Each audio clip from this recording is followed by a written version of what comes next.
Por esta razón, un anciano debe ser un hombre que lleve una vida intachable. Debe serle fiel a su esposa. Debe tener control propio, vivir sabiamente y tener una buena reputación. Estamos avanzando por 1 Timoteo capítulo 3 y estamos hablando de los requisitos para los pastores, para los obispos, para los ancianos. Estamos hablando de las calificaciones, las características que deben tener estos pastores que van a ser nombrados en las iglesias. Pero aunque el pasaje va directamente a poner orden en todo lo que es el reconocimiento de los pastores, eso no significa que esto no debería ser el anhelo de cada hombre de la congregación y el anhelo de cada creyente, sea hombre y mujer. Miren que las características que vamos a ver aquí son muy específicas, son muy prácticas y cada persona con el anhelo de representar al Dios que tenemos debería tener mucho cuidado y prestar mucha atención a estas características, porque cuando nosotros decimos ser cristianos, nosotros estamos representando a un Dios santo. Entonces, decíamos aquí las calificaciones de los ancianos, la medida de un anciano, y hoy vamos a ver 4 de esas características. Lo primero que podríamos empezar como introducción diciendo es que una iglesia que se conduce bien, porque recuerden que ese es el propósito de Pablo al escribirle a Timoteo, tienes que conducir la casa del Señor, ¿no? Tienes que conducir la iglesia. Entonces, una iglesia que se conduce bien, en este caso específicamente, es una iglesia que tiene líderes calificados. Una iglesia que se conduce bien es ¿qué? Una iglesia que tiene líderes calificados. No es cualquier persona la que va a ser puesta en el liderazgo de la iglesia.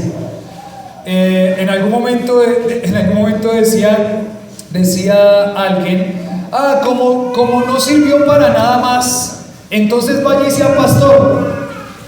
De una forma grosera, chistosa, pero hasta atrevida, decía, como no sirvió para nada más, no pudo hacer eso, no le salió lo otro, entonces ¿qué es lo único que medio puede hacer? Vaya a ver Miguel, a ver si puede ser pastor. No, las iglesias que se conducen bien van a tener líderes calificados, desde el pastor para abajo van a tener que tener características e ir creciendo en madurez, que era lo que veíamos hace 8 días. Entonces veíamos cómo una iglesia, o vamos a empezar a ver cómo una iglesia que se conduce bien debe tener esos líderes calificados. Debe haber experiencia, debe haber preparación, debe haber mostrado hacia la iglesia un testimonio de fidelidad, un testimonio de permanencia, un testimonio de cuidado, un ministerio que es también examinado y tiene frutos. Entonces,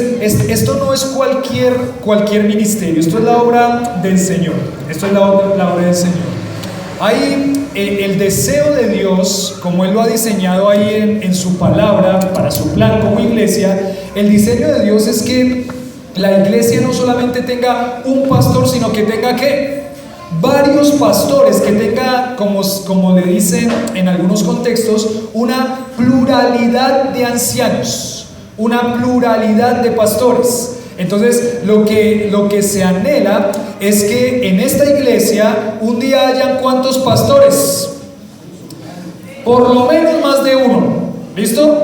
2, 3 o los que Dios permita, pero este cuerpo de pastores va también a ser importante. Algunos de estos pastores van a tener más características y capacidades de enseñanza, otros van a tener más características y capacidades de administración, otros van a tener características y más capacidades de cuidado, pero lo que anhelamos y soñamos un día es que en esta iglesia Esperanza de Soacha haya más de un pastor y hagamos o formemos, o Dios nos permita formar un cuerpo pastoral. Esos pastores se van a complementar unos con otros, por eso se llama un cuerpo pastoral, se van a ir compartiendo responsabilidades, cuidados, y eso va a ser también muy bonito. A medida que la iglesia va creciendo, uno ve la necesidad de que haya más líderes, hombres, como vemos, gloria a Dios que Dios nos permite tener un lindo grupo de hombres líderes, y así también vamos viendo que en un momento la necesidad o va a ser necesario que haya también otro pastor acompañándome a mí en ese cuerpo pastoral. Eso tiene que pasar como algo natural de la iglesia, y que venga uno y que vengan dos con sus diferentes capacidades, características que Dios les da, y que de esos pastores que Dios va a ir poniendo en ese cuerpo pastoral, lo que hagamos es que cuando llegue el momento de la fundación de iglesias, ¿qué hacemos? Enviamos a uno o dos de esos pastores a fundar una iglesia junto con un equipo de hermanos que van a ir a fortalecer ese equipo misionero. Entonces nosotros vamos viendo todo esto, son los ingredientes de lo que son los pastores, ancianos, obispos en una iglesia, ese ministerio pastoral que Dios ha designado para dirigir y para gobernar con su palabra, obviamente, a la iglesia.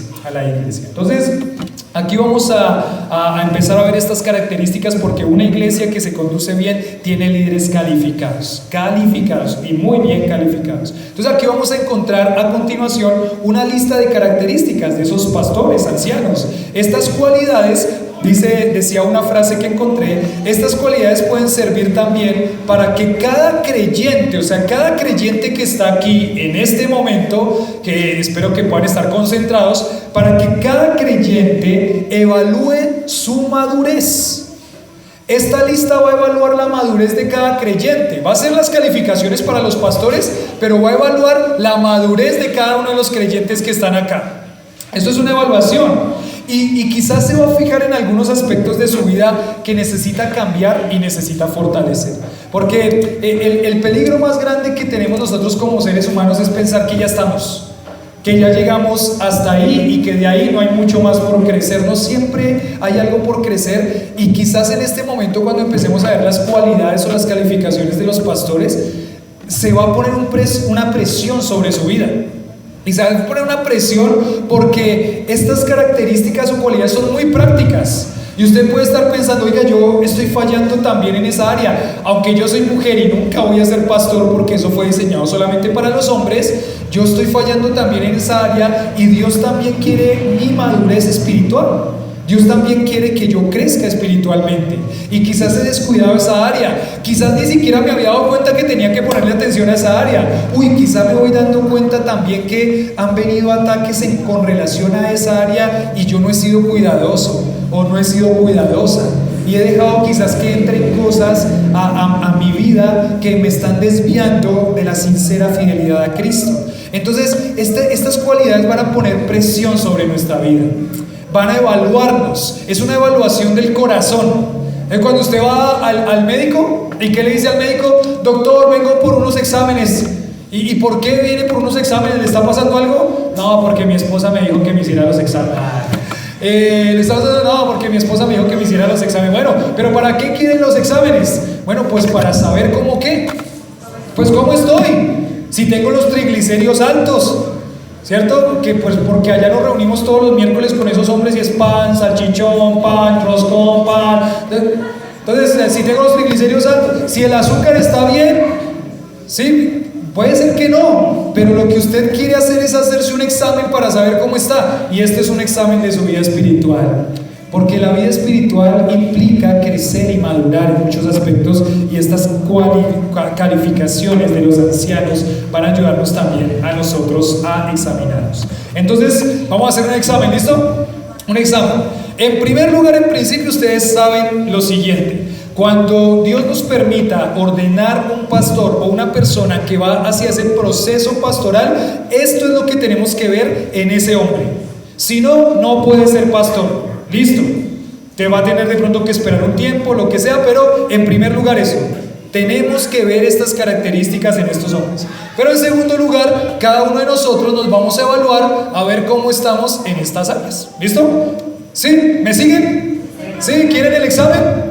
No, no lo quieren, pero les toca, porque ¿qué más va a hacer? Entonces, vamos a ver. Solamente para aclaración, no se encontrará a uno entre los hombres que esté libre de todo vicio, decía un comentario. Pero una cosa es ser culpado de vicios comunes que no dañan su reputación, su irreprensibilidad, porque se encuentran también en los hombres de más elevada reputación, decía este comentarista. Es decir, hay caídas de los hombres, porque ninguno es perfecto y se va a caer. Pero otra cosa es tener una fama desdichada o estar mancillado con alguna bajeza. Es decir, hay cosas que sí van a manchar el testimonio y la reputación de tal forma que va a afectar su irreprensibilidad. Su irreprensibilidad. Entonces, a fin de que el pastor, obispo, anciano no se vea privado de su autoridad por esa caída grosera, Pablo manda que se haga una selección de uno que tenga una buena y honorable reputación y que no esté expuesto a que se le señale algún vicio notable. Entonces, eso es de mucho cuidado.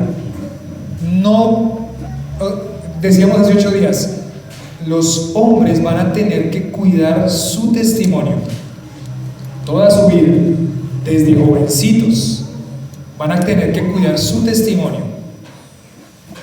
Porque no solamente por lo que van a decir otras personas, sino que todos, porque estamos representando el nombre de un Dios santo.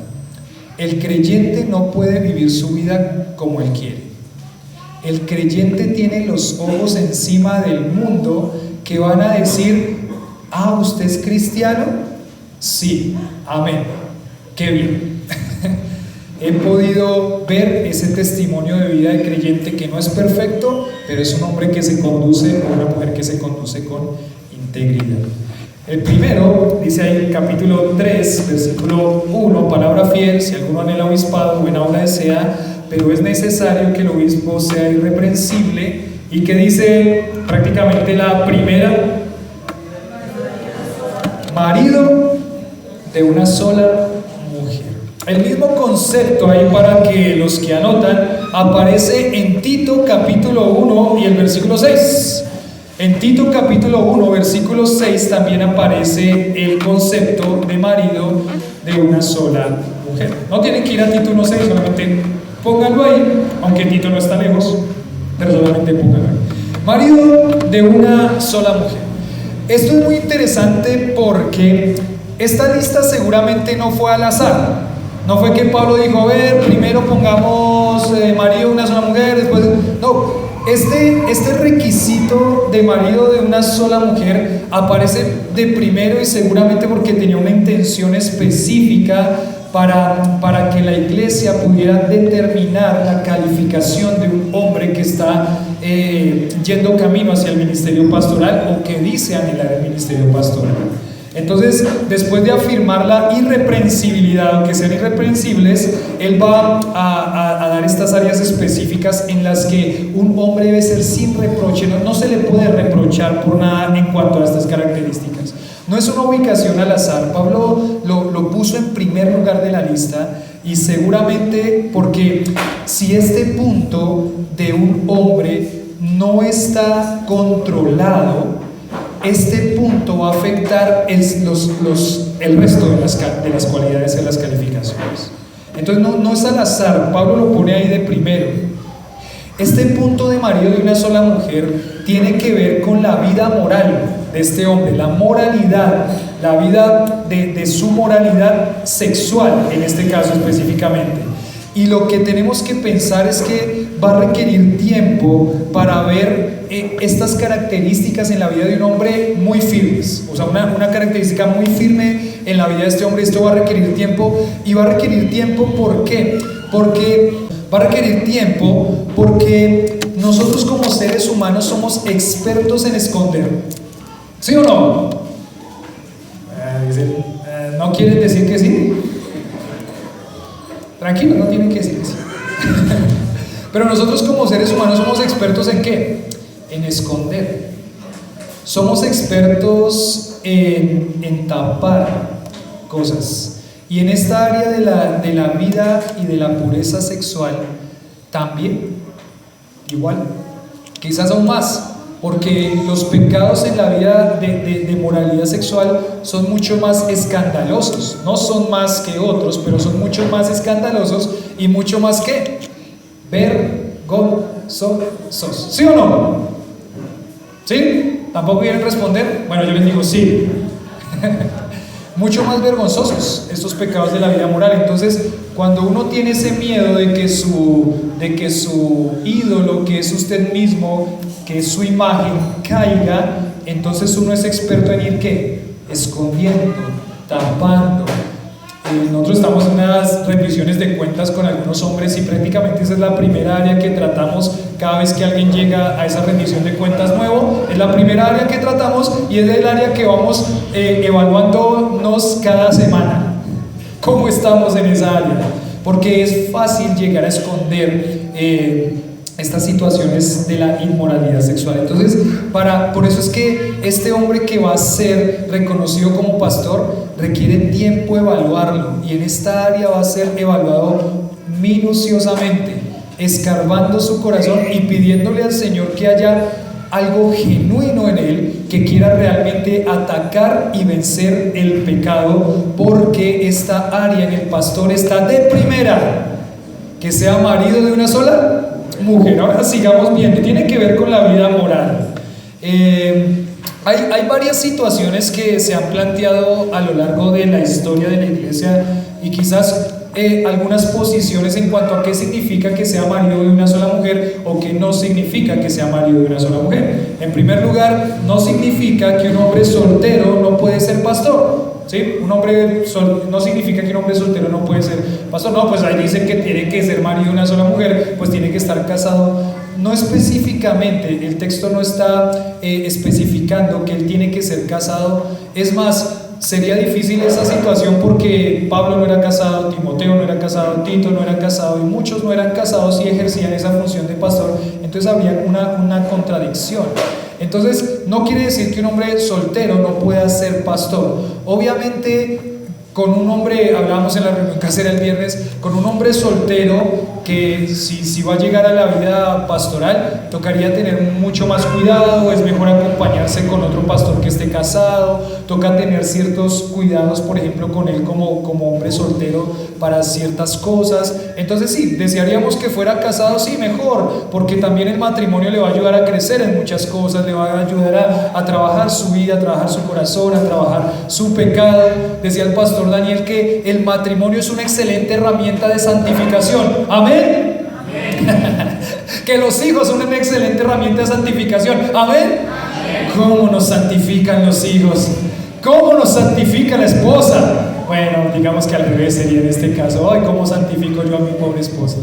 Entonces, es una herramienta de santificación y desearíamos y anhelaríamos, y sería mejor que fuera casado, sí, pero no es exclusivo que él sea casado. Es decir, podemos ordenar como pastor a un pastor soltero, hombre soltero, sí, eso el texto no nos dice que no. Entonces no significa que un pastor soltero no pueda ser pastor, no pueden haber pastores solteros. La siguiente cosa es que no está hablando aquí en cuanto a, por ejemplo, una situación que se vivía muy fuertemente ahí en ese contexto, era la poligamia. Obviamente no está hablando de eso, ¿no? Es que no, el pastor solamente tiene que tener una esposa porque en nuestro contexto hay poligamia y puede tener muchas esposas. No. El pastor, una sola esposa. Entonces no significa, o no está tratando aquí de la poligamia, porque en ese contexto en el que estaban viviendo Pablo y Timoteo, eso era algo muy común. La poligamia era muy común, aunque aún las culturas que ellos tenían alrededor lo veían como algo malo. Tener varias esposas para ellos también, culturalmente, para varias culturas que están alrededor de ellos, también era algo despreciable. Pero no está hablando tampoco aquí de eso, si es que alguien de pronto tenía ese concepto. Acá tampoco nos habla de una persona que se vuelva a casar. ¿Cómo así que se vuelva a casar? El creyente que se separa no se puede volver a casar. No se puede volver a casar con nadie. El creyente que se separa, pero es que no. Si se separa, La única concesión que vemos ahí en 1 Corintios 7 es que el hombre no creyente o el cónyuge no creyente le digan que se separe y listo, toman la decisión de separarse porque ya fue insostenible la situación o por algún pecado aberrante, que se toma la decisión de separarse, pero no hay ninguna autorización de parte de Dios para que un creyente se vuelva a casar con nadie, solamente si esa persona muere. Hasta que la muerte lo separe o que parezca un accidente. No, eso no, esas cosas no. Entonces, solamente que se muera el cónyuge. Que se muera el cónyuge es la única concesión que Dios le da a un creyente de volverse a ¿qué? A casar. Es la única. No más, no hay otra. Entonces, aquí tampoco está hablando de, por ejemplo, un hombre tenía a su esposa creyente, su esposa murió y ese hombre se vuelve a casar, tiene todo el derecho de volverse a casar. Es más, casi que se lo anima a que se vuelva a casar, ¿Y puede ser pastor o no? Puede ser pastor. Entonces tampoco está hablando de un hombre que enviudó y se vuelve a casar, por ejemplo. Entonces, ¿qué está hablando acá? El término y la palabra o la frase traducida como marido de una sola mujer puede ser dicho de esta forma: un hombre de una mujer. ¿Un hombre de qué? De una mujer. ¿Qué significa ponerlo de esa forma? Un hombre de una mujer. Entonces, un hombre de una mujer se refiere al compromiso que un hombre tiene para su esposa y solamente con ella. Dios le da a un esposo una esposa, y si lo quieren ver al revés, Dios le da a una esposa un solo ¿qué? Esposo. No puede haber ninguna otra mujer en el caso del esposo. No puede haber ningún otro hombre en el caso de la esposa que le quite sus ojos, sus sueños, sus mensajes o lo que sea. Este hombre es marido de una mujer. Él le ha rendido fidelidad a una mujer. Él se comprometió con Dios a serle fiel y a cuidar a una mujer como su esposa. Entonces estamos hablando de algo más profundo. Estamos hablando de cómo este hombre va a tener un compromiso específicamente con solamente su esposa, con solamente su mujer. Sus ojos, ¿para quién son? Para su mujer. Sus manos, ¿para quién son? Para su mujer. Sus labios, ¿para quién son? Para una única mujer que Dios le dio. No puede haber otra mujer en la vida de ningún hombre, pero en la vida de quien va a ser reconocido como pastor, mucho menos, porque él es el modelo de madurez. Entonces, el compromiso que un hombre tiene para su esposa y solo ella. Este comentario dice: como un hombre de una mujer, él está dedicado a su esposa, mantiene la pureza sexual en su conducta, negándose a hablar, mirar o pensar sobre otras mujeres de una manera impura. Él ama, desea, piensa solo en su esposa. Él tiene una impecable reputación de estar completamente dedicado a ella y tener sus ojos y su corazón continuamente enfocados en ella. ¿En quién? En su esposa. En su esposa. Esa es la característica de un hombre de una mujer. No hay otra mujer para él. Escuché como 4 predicaciones de pastores muy serios hablando de este tema. Y muchos de ellos hablaban de cosas muy prácticas, ¿cierto? Hablaba de cosas muy prácticas. Por ejemplo, un pastor decía que obviamente, eso sería el otro caso de prudencia, pero obviamente no se espera que el hombre esté chateando con otra mujer en conversaciones que lo involucren íntimamente con otra mujer, que no es su esposa. ¿Qué hace hablando con otra mujer cosas muy íntimas? No podría ser, porque este hombre no puede dividir su corazón con otra mujer, porque él es un hombre de una sola mujer. Una sola mujer. Entonces el hombre de una sola mujer se abstiene también de la inmoralidad sexual y va a tener que trabajar eso bastante. Va a tener que tomar medidas radicales como por ejemplo, no sé, me está tentando el Facebook. Pues ¿qué tiene que hacer con el Facebook? Quitarlo, eliminarlo, erradicarlo. Va a tener que ser muy serio en pensar que a Dios se lo representa con la santidad.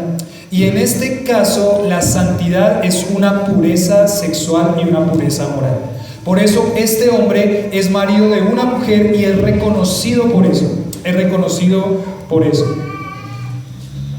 Este término también podría implicar la calidad de la relación matrimonial, aunque el énfasis específico aquí en marido de una sola mujer es en cuanto a la fidelidad que este hombre le muestra a su única esposa, a la esposa que él tiene. Puede hablar, decía aquí un predicador, podría hablar de la relación matrimonial. ¿Cómo está la relación entre esposo y esposa? ¿Recuerdan la cita del mes? ¿Sí o no? ¿Cómo está la relación entre esposo y esposa? ¿Cómo va cuidando a su hogar? El otro día estábamos con el pastor que predicó ahí en la reunión anual de iglesias y decía él en Cantares, que prácticamente está hablando de la relación matrimonial en términos muy explícitos, y él decía ahí en el capítulo 1, dice, cuida de tu propia viña. Cuida de tu propia viña. ¿Cómo así que cuide de su propia viña? Pues cuide de su esposa. Cuide de aquella que es su mujer, cuide de ella. Decíamos anoche en la reunión casera, ¿qué sería descuidar la viña? Un viñedo donde se cultivan uvas. ¿Qué sería descuidarla? Vengo en 10 años a ver cómo está. Pero nosotros lo poníamos más cerquita. Vengo en 1 año a ver cómo está. ¿Sí? ¿Podría cuidar una viña cada año? Bueno, pongámoslo más cerquita. Vengo en 6 meses a ver cómo está. Sí, ¿podría cuidar de la viña cada 6 meses? El cuidado de la viña sería cada ¿cuánto? Todos los días. Y en esos términos él pone, cuide a su esposa todos los días. O constantemente, o muy continuamente, pero no descuide a su viña. ¿Por qué? Porque ella es su mujer. Porque usted es un hombre de una mujer.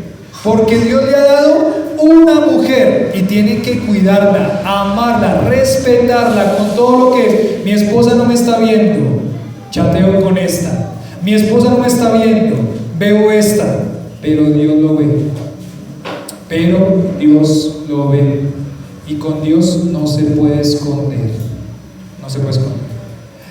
Igualmente, caso contrario, ¿no? Les decimos, esto es para los requisitos pastorales, pero también las mujeres pueden pensar en eso.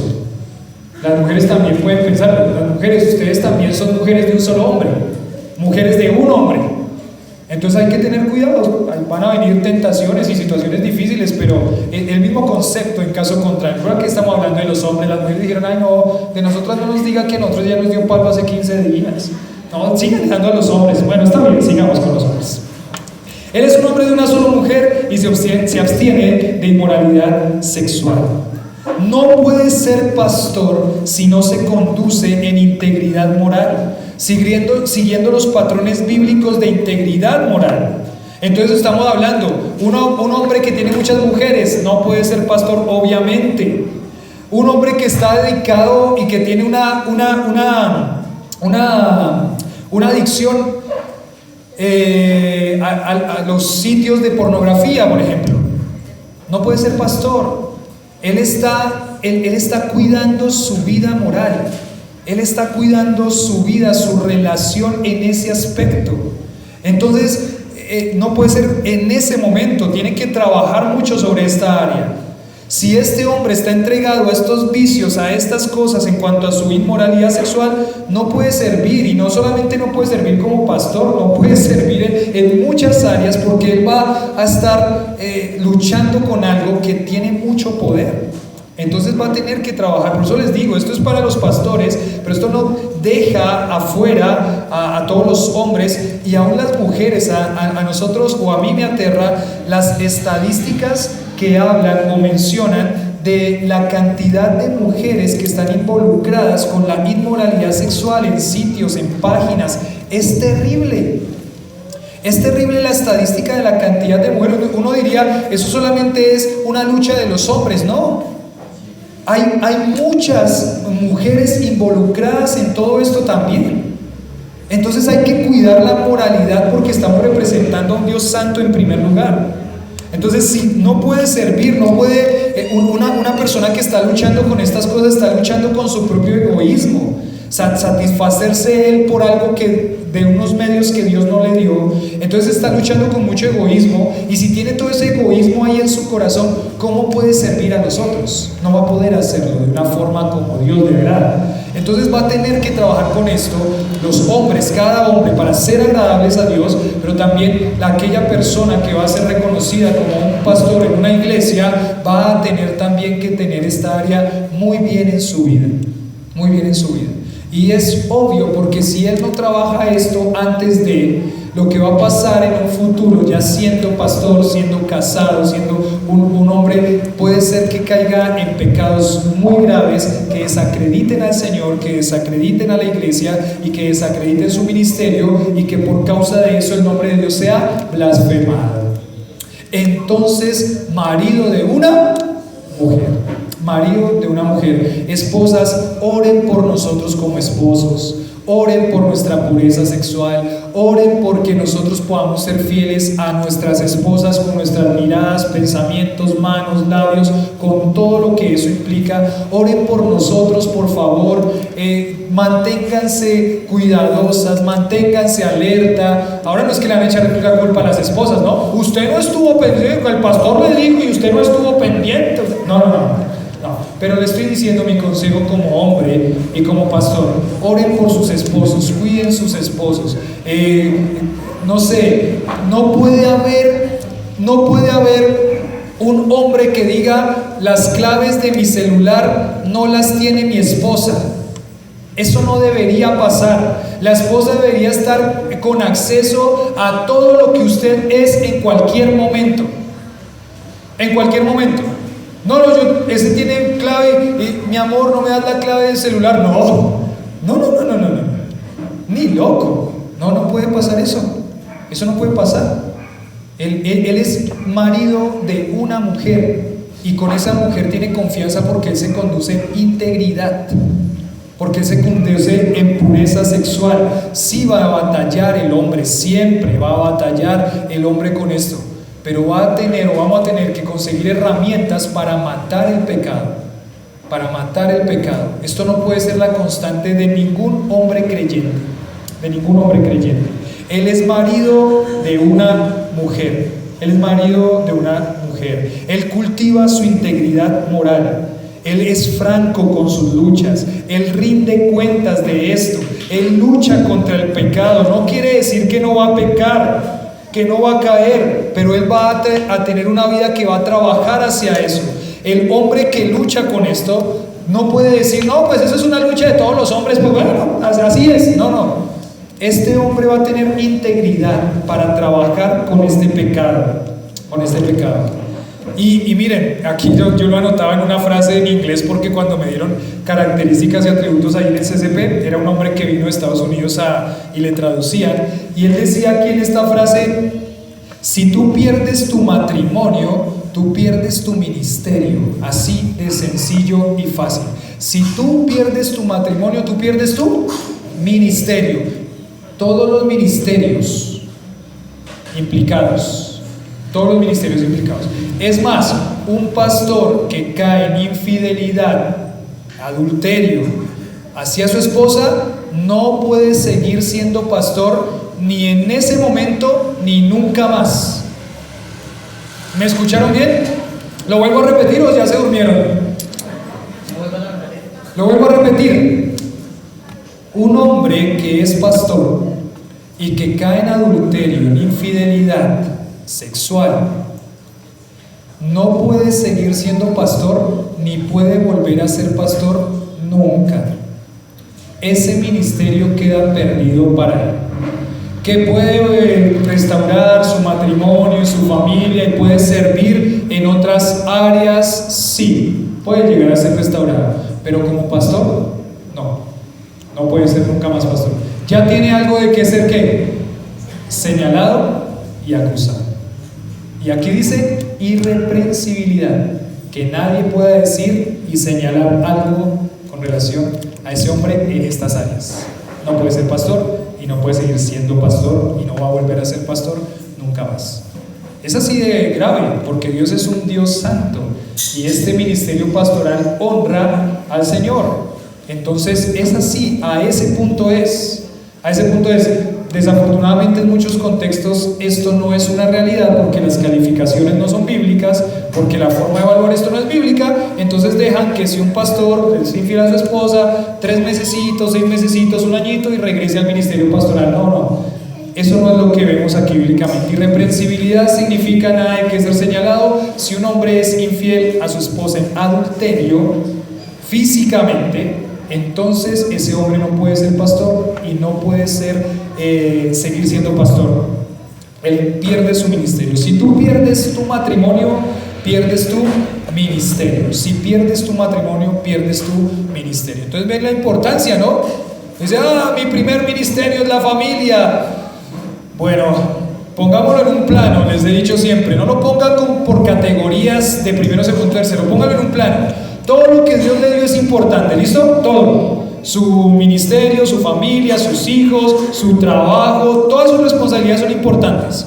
Le va a dar prioridad a ellas en el día, a unas por sobre otras, en la semana a unas por sobre otras, en el mes a unas por sobre otras. Pero ¿cuál es su primer ministerio? Todos. Pongámoslo en este caso. Todos. De todos tiene que cuidar responsablemente. ¿De su familia tiene que cuidar? Sí. ¿De su esposa tiene que cuidar? Sí, porque usted es marido de una mujer.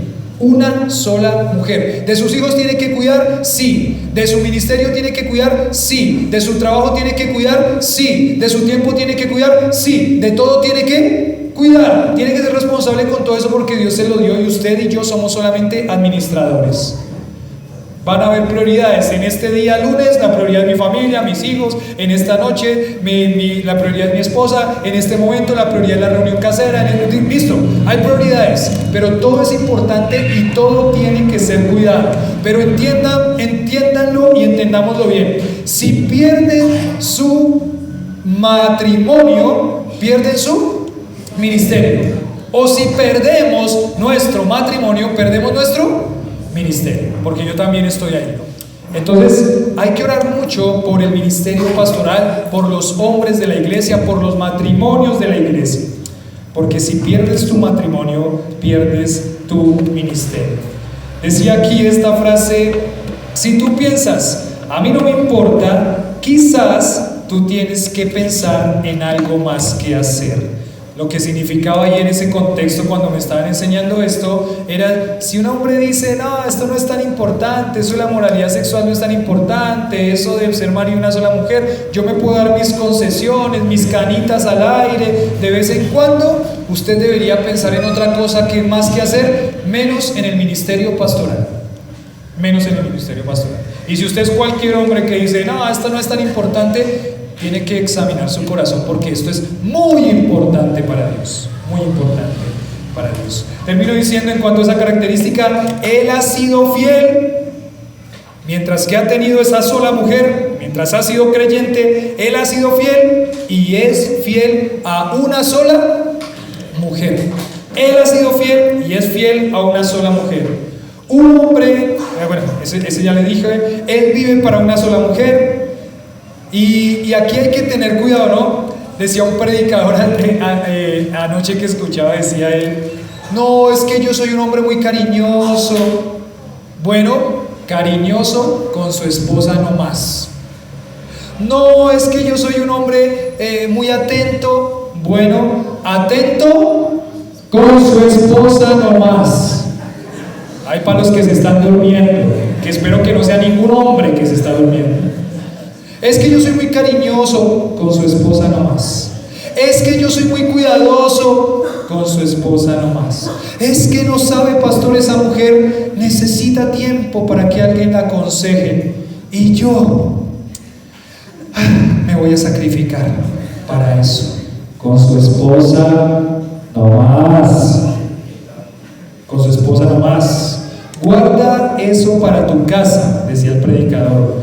Cuida el corazón de tu esposa.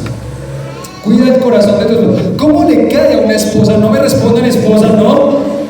Ahí, respóndanse ahí. No respondan ni señalen a nadie, ni den codazos, nada. ¿Cómo le cae a la esposa cuando la esposa, por ejemplo, el marido está chateando con otra mujer así medio con charlas como muy personales? ¿Les gusta eso, esposas? ¿Les parece bien? Ay, sí, mi esposo es tan cariñoso con todas. Ay, ese hombre, no, el hombre que yo me gané. No, es que es portento de hombre. ¿Sí? ¿Eso es lo que dicen esposas? ¿No? ¿Por qué no? Porque eso maltrata el corazón de una mujer. Porque eso no cuida el corazón de su esposa. Por más de que nunca llegara a pasar nada, y espero que nunca llegue a pasar nada, pero por más de que nunca llegara a pasar nada, eso no es algo que debería estar haciendo con otras mujeres, porque usted es marido de una mujer. ¿Quedó claro? Al revés también, ¿no? ¿Cómo le caería que su esposo diga, ay, este WhatsApp y este hombre no, es que era un amigo de hace tanto, creo que hasta fuimos novios en la adolescencia, en esa etapa en la que las hormonas están alteradas, y me contactó por WhatsApp, buscó mi contacto, y yo dije, ay, mi amigo de la infancia, el que casi fue novio, esos amiguitos de noviazgo, que sí, que tú, que no sé qué, que las mariposas, mátelas. Ay, sí, ese. ¿Cómo le caería a usted, esposo? Ay, bueno, mi amor, sigue hablando con él, tranquila. ¿Sí? ¿Me vas contando lo que van hablando? ¿Sí? No creo, ¿no? Entonces piénselo muy bien. ¿Cómo cuida el corazón de su esposo y cómo cuida el corazón de su esposa? En este caso, esta característica, marido de ¿cuántas mujeres? De una sola y única mujer a quien usted le ha hecho un compromiso de fidelidad. Decía un predicador, mi amorcito trabajaría por 17 años porque la amaba. Decía, ¿ya se puso romántico? Está bien, denle un besito a su esposo. Bueno, seguimos con la siguiente. Después de marido de una sola mujer, ¿qué dice ahí la palabra? Dice sobrio. Es la segunda palabra, característica, calificación y medida. Este hombre debe ser un hombre sobrio. ¿Qué significa sobrio? Yo sé que a muchos cuando hablo de la palabra sobrio se les vienen muchas cosas en la mente, ¿sí o no? ¿Qué sería lo contrario de sobrio? El antónimo. Lo contrario, ¿qué sería? Ebrio. Pero este se pegó una, ¿sí o no? Eso sería lo que se le viene a uno a la mente. Se tomó hasta el agua del florero, decía por ahí. Estaba tan perdido y tan fuera de sí que no se podía ni qué, ni tener. Yo sé que esto es triste para algunos de ustedes que en algún momento vivieron esa vida, pero tranquilos, ustedes ya son nuevas criaturas en Cristo. Entonces, amén, eso ya pasó a la historia. Pero cuando uno habla de la palabra sobriedad, está hablando de un comportamiento muy estable. Si lo quiere poner ahí en la palabra sobrio, sería un comportamiento estable, un comportamiento estable. Esta característica significa literalmente no borracho. ¿Qué significa? No borracho. Este hombre no es caracterizado por la borrachera, aunque dice, bueno, entonces ya vamos a ver. No borracho. Entonces, siempre o la mayoría de veces que encontramos esta palabra sobriedad en el Nuevo Testamento, la encontramos en contextos de liderazgo. No solamente en el contexto del liderazgo pastoral, sino el liderazgo de la iglesia, hablando de que los líderes, los hombres de la iglesia, el liderazgo masculino de la iglesia debería ser caracterizado por la sobriedad, no por la borrachera, si quisiéramos decirlo en esos términos. Pero ya vamos a ir dándole un poquito más. En Efesios capítulo 5, versículo 18, si lo quieren anotar ahí, Efesios 5, 18 dice: no os embriaguéis con vino, en lo cual hay disolución, antes bien sed llenos del Espíritu. No os embriaguéis con ¿qué?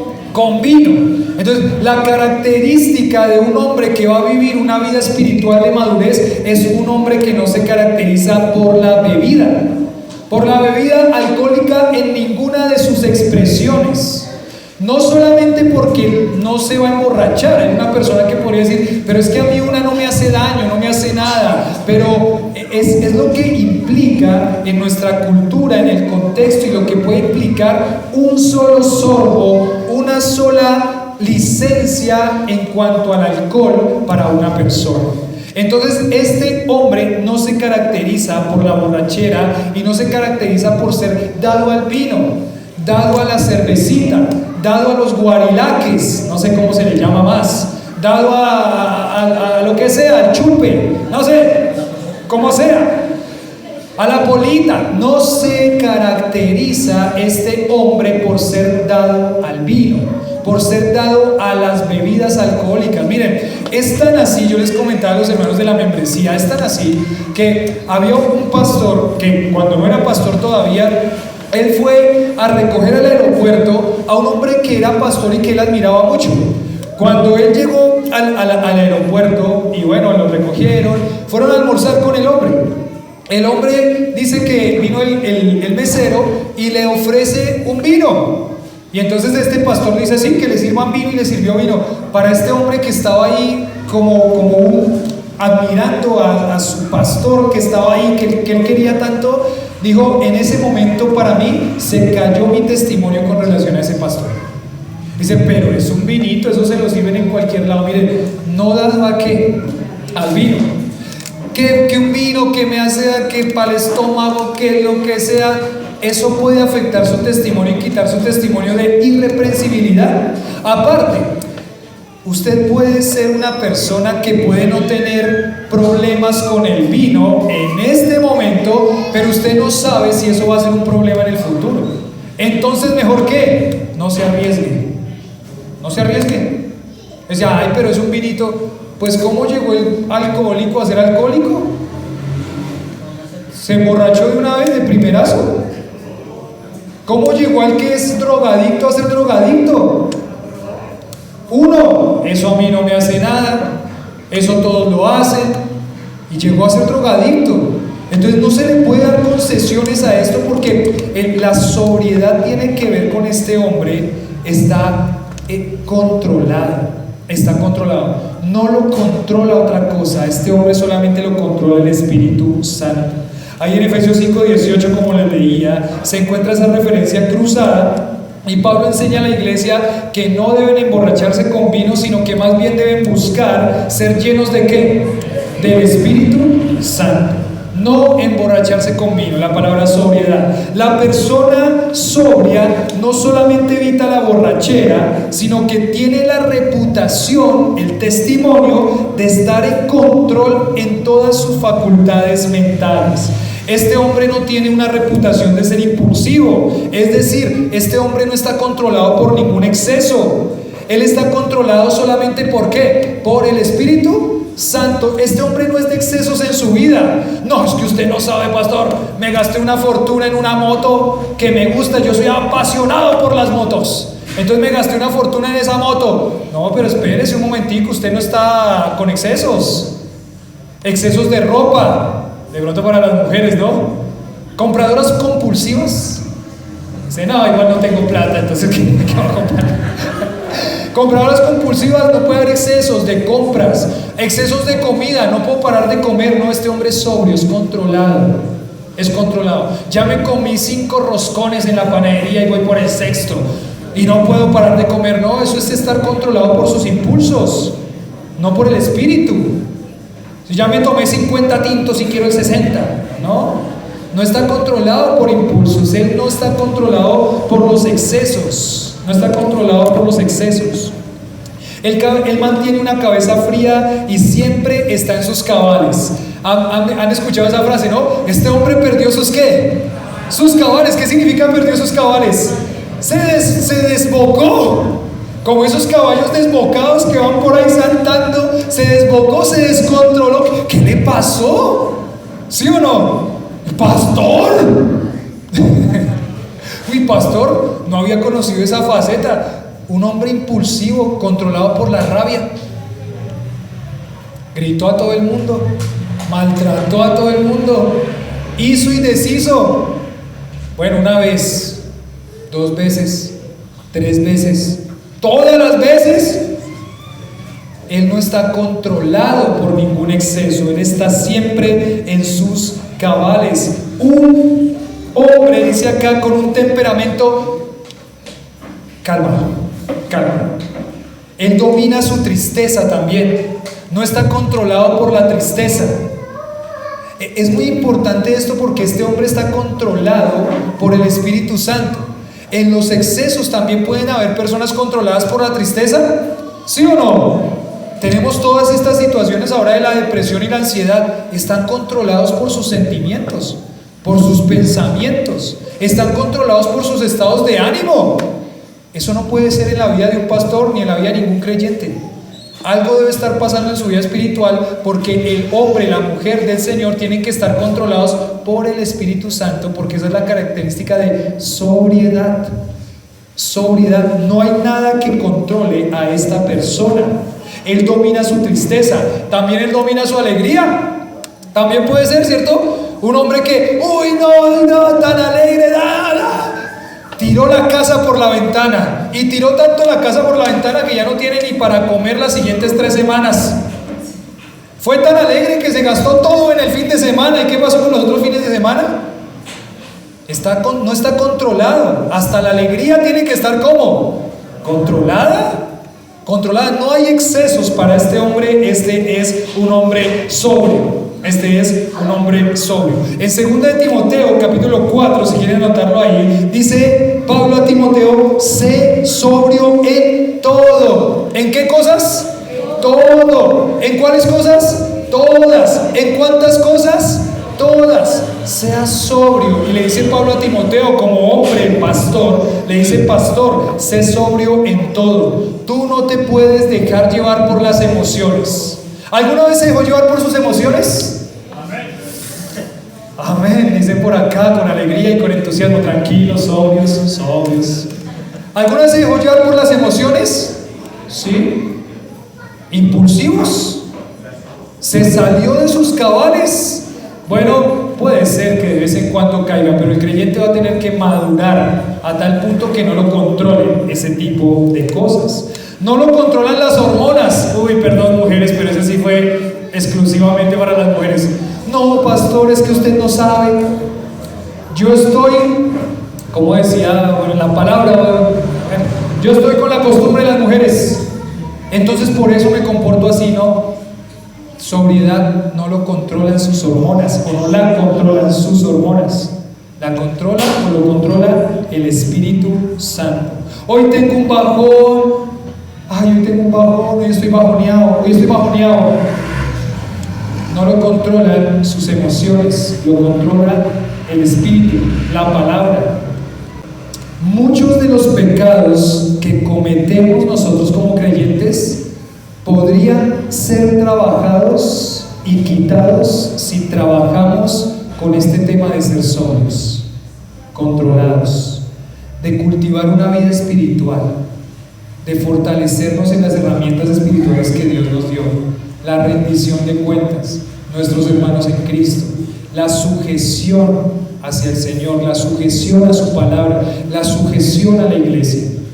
Cuando una persona no es sobria, esa persona puede estar mostrando también que hay orgullo en su corazón. Bueno, creo que esa va a ir más con la siguiente. Pero muchos de los pecados que nosotros caemos con excesos podrían ser controlados y quitados solamente si fortalecemos nuestra vida espiritual y fortalecemos esta área de la sobriedad. No necesitamos pastores que sean manipulados o manipulables, necesitamos pastores sobrios, controlados.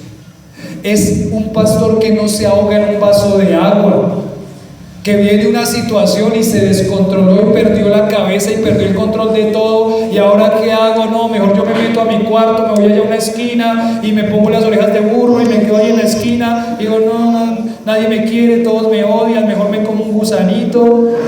No necesitamos pastores manipulables. Necesitamos pastores sobrios, controlados, cuidadosos, que sepan cómo manejar cada situación que se presenta. Y se los digo a los que están anhelando y aspirando al ministerio pastoral: el ministerio pastoral tiene demasiadas cargas y situaciones difíciles, que si no hay un hombre controlado y sobrio, no va a poder sobrevivir al ministerio pastoral, no lo va a poder sobrevivir directamente. Por eso este hombre va a tener que ser examinado en esto. Es alguien que no se puede ahogar en un vaso de agua, no tiene excesos con hobbies, con juegos, con ropa, con moda, con comida. Todo está muy bien equilibrado. ¿Cómo le fue, hermano? ¿Cómo le fue? Uy, no, estoy cansado. ¿Y eso por qué? No, me la pasé jugando el juego de no sé qué hasta las 4 de la mañana. Sobrios, mis hermanos. No que no pueda jugar, pero no puede ser un hombre de excesos.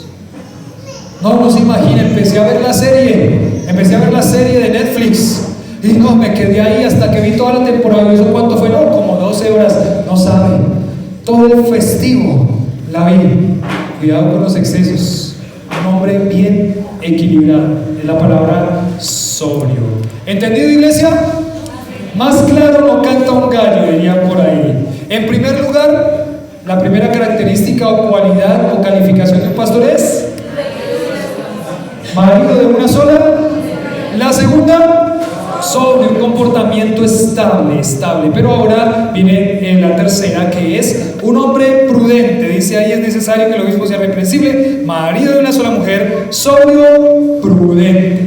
Prudente significa con un control de él mismo, Es un hombre balanceado, es un hombre equilibrado, es un hombre sensible, y lo definen como la capacidad de actuar con sensatez.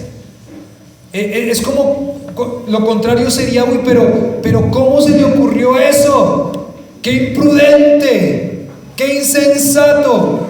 ¿Cómo fue que dejó que eso pasara? ¿Cómo fue que tomó esa decisión? ¿Cómo tomó esa decisión? Un hombre muy sensato, sería la palabra. Se refiere aquí al ejercicio del buen juicio. Toma decisiones en un sano juicio, con un muy buen juicio, con discreción, con sentido común. No sé, para un hombre puede ser la lucha que tenemos nosotros los hombres, y justo yo sé que por esa cuadra hay mujeres de no muy buena reputación y están ahí y están medio vestidas. Entonces, ¿qué hace un hombre con un sano juicio?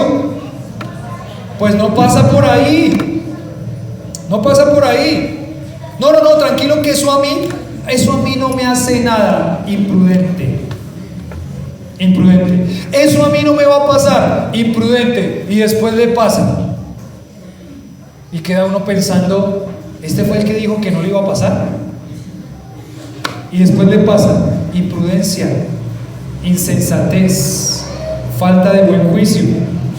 Un hombre prudente, un hombre que se controla a sí mismo. La prudencia es una cualidad esencial de la mente para la persona que debe ejercer mucha discreción práctica en el manejo de la gente y sus problemas. Decía un hombre que se llama Alexander Strauch en su libro Liderazgo de Ancianos.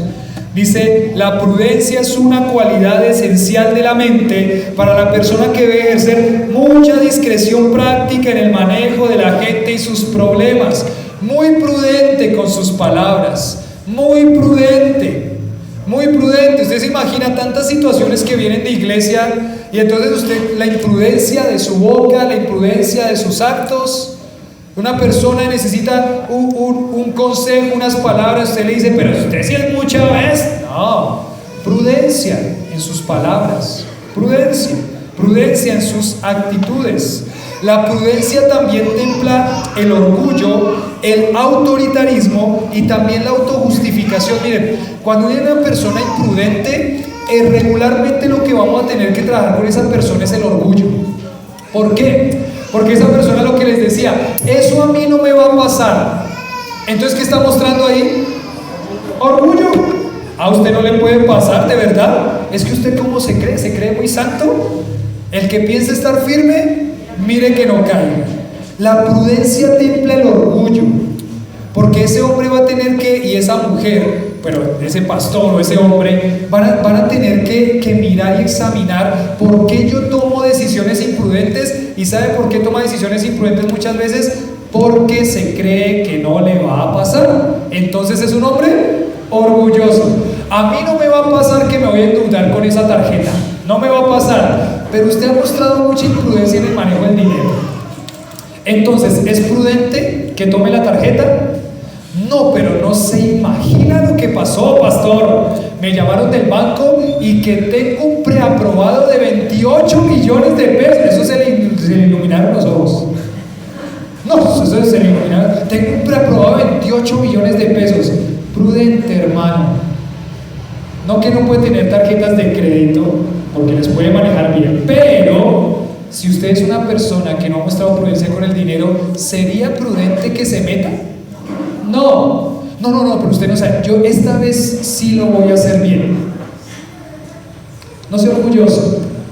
No, eso fue la vez pasada, autojustificación. Eso fue la vez pasada, pero a mí no me va a volver a pasar, autojustificación. Entonces, la prudencia va a templar el orgullo, la autojustificación y también el autoritarismo. Una persona que de pronto se cree y dice, yo mando acá. No, cuidado, prudencia, usted no manda, prudencia. Ser prudente muestra el autocontrol en asuntos prácticos de buen juicio, buenas decisiones. Quien es autocontrolado es capaz de discernir cuándo hablar, cuándo callar, cuándo hacer, cuándo no hacer, cuándo ir, cuándo no ir. Esa persona tan prudente va a mirar las decisiones y va a decir, acá no, acá sí. Tiene una perspectiva correcta de su lugar en la iglesia, sus dones y su ministerio. Provee para el futuro y considera futuras consecuencias de sus acciones. El hombre prudente sabe qué va a pensar. Si hago esto, ¿qué podría pasar? Y empieza a examinar, si yo hago esto, podría pasar esto, y podría pasar esto, y podría pasar esto, entonces no lo hago. No importa, pero no lo hago. ¿Que me van a decir esto? No importa, pero no lo hago, porque es un hombre prudente. Claro, el pastor debe ser marido de una sola mujer, debe ser sobrio y debe ser. Y la última, cuarta, para terminar, dice ahí, es necesario que el obispo sea irreprensible, marido de una sola mujer, sobrio, prudente. ¿Y qué dice ahí? Decoroso. ¿Qué se les vino a la mente con la palabra decoroso? Un hombre decorado, ¿cierto? Entonces el pastor tiene que ser un hombre decorado. Bueno, sí, no. Sí, no. ¿Qué pensaron con su pastor decorado? A ver, ¿qué se imaginaron? Mírenme y piénsenme decorado. Me pusieron una camiseta hawaiana por ahí. ¿Qué me pusieron? Un collarcito hawaiano. Maquillaje, no, ninguno me puso maquillaje, ¿no? No. Alguien me puso peluca. Me pusieron peluca. No sean abusivos. Me pusieron peluca. ¿Alguno me puso peluca? Me puso peluca. Pero una peluca linda. Bueno, decoroso. La palabra decoroso es una presencia ejemplar. ¿Listo? Sobrio era un comportamiento estable, prudente era controlarse, un hombre controlado a sí mismo. Y la tercera, un hombre decoroso es, la cuarta, un hombre decoroso es una presencia ¿qué? Ejemplar. ¿Eso qué tiene que ver? Por ejemplo, eso tiene que ver con un hombre bien educado. Esa buena educación se va a mostrar en la forma de cómo él se expresa y cómo él se conduce. Dice, no, pero es que yo vengo de un contexto de una mala educación. Bueno, va a tener que trabajar en la buena educación. Porque esta palabra decoroso habla de alguien muy bien educado, un hombre respetable por cómo muestra esa buena educación. La palabra decoroso ahí en el griego es la palabra cosmios. Cosmios, y tiene que ver con el orden del cosmos. O sea, el orden del cosmos significa todo en el cosmos está bien, ¿qué? Ordenado, ¿sí o no? Hay personas que dicen, ¿cómo puede ser que la Tierra gire sobre su propio eje y al mismo tiempo ¿qué? Gira alrededor del Sol? Y todo lo que eso implica. Si la Tierra estuviera un grado más allá, se quemaría por el Sol. Si la Tierra estuviera un grado más para allá, se congelaría. Tremendo, porque todo el universo funciona en orden establecido por Dios, pero perfecto. Entonces, cuando habla de la palabra decoroso, está hablando de un hombre muy ordenado, muy ordenado. Describe a una persona que se disciplina a sí mismo y puede considerarse respetable por la forma como se conduce, como habla. Él es una persona muy ordenado en su vida. Se muestra en todos sus aspectos prácticos. Desde los muchachos y desde los niños tienen que estar trabajando eso en el corazón de sus hijos. No pueden estar tendiéndole la cama, ¿no? Los papás, ¿algún papá tendiéndole aquí la cama a su hijo todavía? Ay, pero es que usted no sabe, pastor, mi bebé sale a las 3:30 de la mañana y él no alcanza a tender su cama, no puede, pobrecito. ¿Usted se imagina que él llegue del trabajo todo cansado y encuentre su cama extendida? No, no. Tiene que tener cuidado, porque como usted forma a ese hombre, esa característica va a estar en mayor o menor medida en la vida de ese hombre. ¿Sí? El hombre que, como era cuando éramos niños, arreglen su habitación, listo, ya la arreglé, levanta uno el cubrelecho, ¿no? ¿Y qué está debajo de la cama? Y la tierra estaba desordenada y vacía, y las tinieblas. Hay que cuidar mucho esa característica en la vida de sus hijos, de sus hombres y de sus mujeres también. Pero el decoro se va a ver en la forma como está ordenado en todas las áreas de su vida: ordenado en sus finanzas, ordenado en su forma de vestir, ordenado hasta en su aspecto físico, ordenado en todas las áreas de su vida. Su forma de vivir muestra orden. Su forma de vivir muestra ¿qué? Orden. Y eso es una característica muy deseable, ¿sí o no? ¿Cuántas de las mujeres, no alcé la mano, pero cuántas de las mujeres podrían decir, uy, sí, gracias a Dios, porque Dios me ha dado un hombre muy ordenado, es cuidadoso en su aspecto físico, es cuidadoso en la forma como se viste, como se presenta, en la forma como habla, es cuidadoso como él utiliza sus palabras. No es un hombre guache. No, pero es que así me crié y usted lo sabe, allá cortamos el agua machete. No, con cuidado. El Señor va a ir también trabajando la vida de ese hombre, de esa mujer, en ese aspecto también. Hay que tener cuidado cómo uno se expresa, porque también el pastor tiene que tener cuidado cómo se expresa, porque puede ofender a alguien en la forma como dice las cosas. Entonces tiene que ser muy ordenado, muy cuidadoso en todos los aspectos de su vida. Su estilo de vida, encontraba aquí en un comentario, su estilo de vida no es un estilo de vida caótico, lleno de confusiones, llenos de planes no cumplidos, de desorganizadas ocupaciones. ¿Y qué pasó con ese proyecto? No, voy a hacer esto ahora, listo. ¿Y cómo vas con eso? Voy a hacer esto ahora, y listo. ¿Y cómo va? Un hombre desordenado nunca termina lo que empieza. Todo es un caos en esa vida, incumplido. Siempre está mostrando una vida que no tiene ese cuidado. Una persona que, ¿y qué pasó con tal? ¿Quién sabe qué pasó? Nunca apareció. No se caracteriza un hombre decoroso por una vida llena de confusión, de planes no cumplidos, de desorganizadas ocupaciones. En cambio, aborda la vida de una manera sistemática, de manera ordenada, cumpliendo con sus muchas responsabilidades de una manera que refleja estabilidad interna y disciplina. Porque las responsabilidades de cada hombre aquí son muchas, las responsabilidades de un pastor son muchísimas más. Son muchísimas más.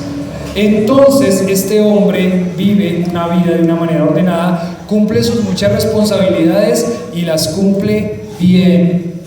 No está caracterizado por la confusión, ordenado, esmerado, arreglado, se aplica el arreglo personal, el orden de la casa, el orden de su oficina, el orden de la iglesia, la puntualidad, el cumplimiento de responsabilidades, la organización. Un hombre decoroso. Un hombre decoroso. ¿Cómo van los jóvenes con esa área? Vamos a preguntarle a una mamá.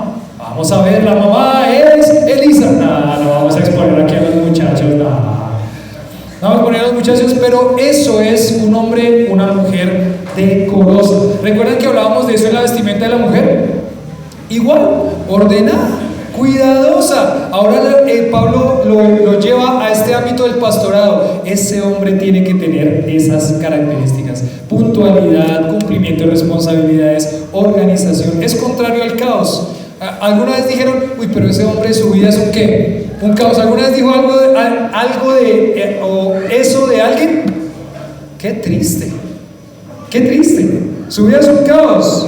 Pero no, este hombre decorosa, su vida no es una confusión, tiene su mente en orden, se mueve en el marco del orden. Un hombre que se llama Kent dijo: el ministerio no es para hombres cuya vida es un montón de planes inconclusos, de actividades no organizadas, el tipo de persona que hoy empieza hoy algo y mañana empieza otra cosa, dejando botada la otra. Eso no es el ministerio no es para ese tipo de hombres.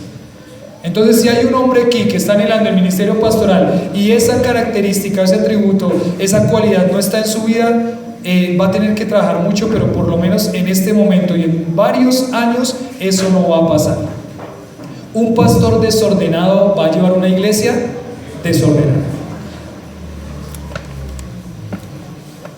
Decía esta frase: este hombre lleva su vida, no la vida se lo lleva por delante. Él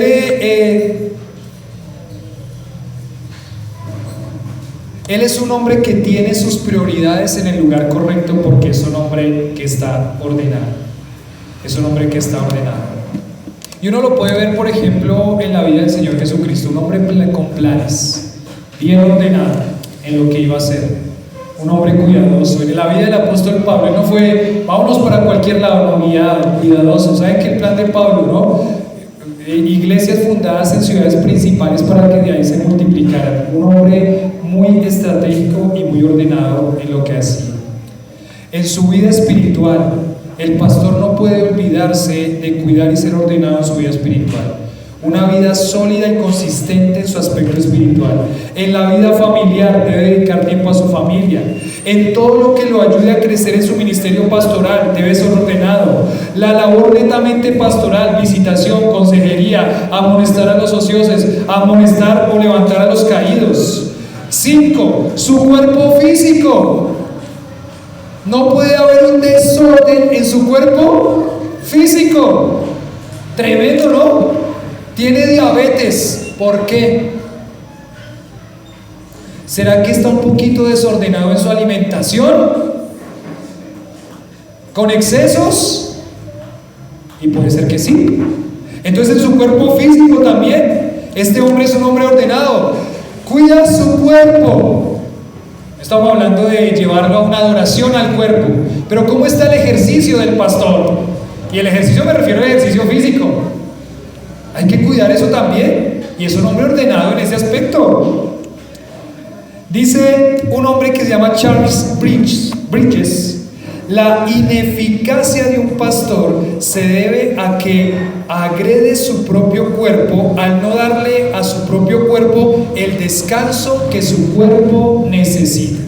Un hombre ordenado también tiene hasta ordenado el sueño. El sueño. Hay pastores que de pronto dicen, no, yo no duermo porque dormir es perder el tiempo. No, con cuidado, pastores. Dormir hace parte de descansar, y hasta Jesucristo mismo durmió para descansar. Entonces ser ordenado también hace parte de cuidar su tiempo de descanso. Es más, aquí decía alguien que decía un pastor ahí en la predicación que escuchaba, decía: el pastor debe también cuidar su tiempo de vacaciones familiares. El pastor puede tener vacaciones, tiene que cuidarse y tiene que cuidar su tiempo también de vacaciones como familia. Y quizá los hombres también les invito a que tengan cuidado en esos aspectos de recreación con su familia. No es que cada domingo se vaya a recreación, ¿no? En la mañana, la tarde sí, por ahí. Pero tiene que tener cuidado con eso, porque este hombre es un hombre decoroso, ordenado en cada aspecto de su vida. Decía este pastor, hay una palabra mágica que es como el abracadabra de los pastores. Es la palabra mágica, ¿no? ¿Y cuál es la palabra mágica de los pastores? La palabra mágica debería ser no. ¿Cómo así que no? Es que necesitamos esto. No puedo, porque eso desordenaría algunas cosas. Miren, él decía, a veces los pastores van a tener que pasar por insensibles, pero es que los pastores tienen tantas responsabilidades que necesitan organizar eso muy bien. Un pastor que se mueve de una forma decorosa, decía este predicador, va a ser fuertemente criticado. ¿Cómo así? Un pastor que se mueve de una forma ordenada va a ser duramente criticado. ¿Por qué? Porque tienen las prioridades tan ordenadas que a veces va a tener que decir no. Y cuando uno dice no, ¿qué pasa? Viene la crítica, ¿sí o no? ¿No les ha pasado? Viene la crítica. Decir, ay, tan insensible. Ay, pero yo quería que hiciera eso. Perdón, no se puede. No puedo. Vamos a ver quién puede. Pero yo no puedo. Intentemos mirar quién puede, pero yo no puedo. Marido de una sola mujer, sobrio, prudente y decoroso. Padre, gracias te damos por el tiempo con tu palabra. Señor, ayúdanos a seguir creciendo en cada una de estas áreas, para reflejarte a ti, para mostrarte a ti, para que tu nombre sea glorificado. Oramos por aquellos hombres de esta congregación, incluido yo, que soy hombre, que nos ayude, Señor, a crecer en madurez en cuanto a estas áreas, hacerlo para tu gloria, hacerlo, Señor, con tus fuerzas, y que podamos, Señor, crecer, mostrarnos victoriosos sobre el pecado y realmente vivir una vida digna que te represente a ti, porque tú eres digno de nuestra vida. Padre, ayúdanos a batallar y a luchar contra nuestro propio pecado, y ayúdanos, Señor, a ver victorias sobre el pecado. Padre, a ti la gloria damos y oramos por todo este liderazgo, Señor, de la iglesia. Una iglesia que se conduce bien debe tener pies calificados. Padre, a ti la gloria damos en el nombre de Jesús.